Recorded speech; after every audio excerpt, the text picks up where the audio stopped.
30 000 pour les syndicats et 15 000 selon la police. C'est le nombre de personnes présentes au Rassemblement pour l'emploi à Quimper ce samedi. Le bonnet rouge en est devenu le symbole principal. Chacun cherchait à se le procurer. Le bonnet rouge, ça représente quoi? c'est un mécontentement. C'est un mécontentement dans l'ensemble de ce qui se passe au niveau du gouvernement. Une journée de mobilisation pour un combat global et généralisé. Les mots d'ordre étaient tout aussi variés que les participants. Pour nos enfants, il n'y a plus de travail, il y en a marre, on paye trop d'impôts. Parce qu'on est routier et on vient contre l'écotaxe. Aujourd'hui, il y a beaucoup de PME en Bretagne et ailleurs qui commencent à être étouffées et l'écotaxe vient se rajouter en plus de ce qu'il y a déjà.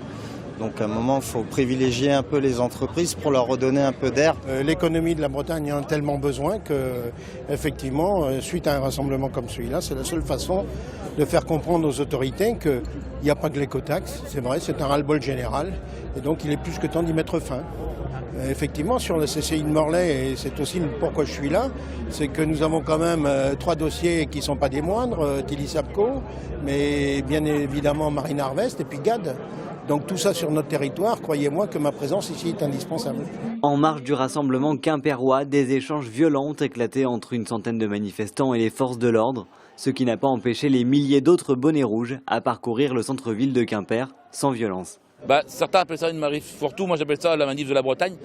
Si la Bretagne est fourre-tout peut-être, mais c'est toutes les catégories socio-professionnelles de la Bretagne qui sont réunies ici. 60 km plus loin, à Carré, la contre-manifestation rassemblait environ 3000 personnes à l'appel de la CGT, Solidaire et FSU. L'unité de façade qu'il y a à Quimper, et je respecte beaucoup les manifestants qui aujourd'hui sont à Quimper, mais ne pas oublier qu'à Quimper, il y a des milliers de victimes de ceux qui ont perdu l'emploi, qui sont en train de manifester avec des dirigeants de l'agroalimentaire.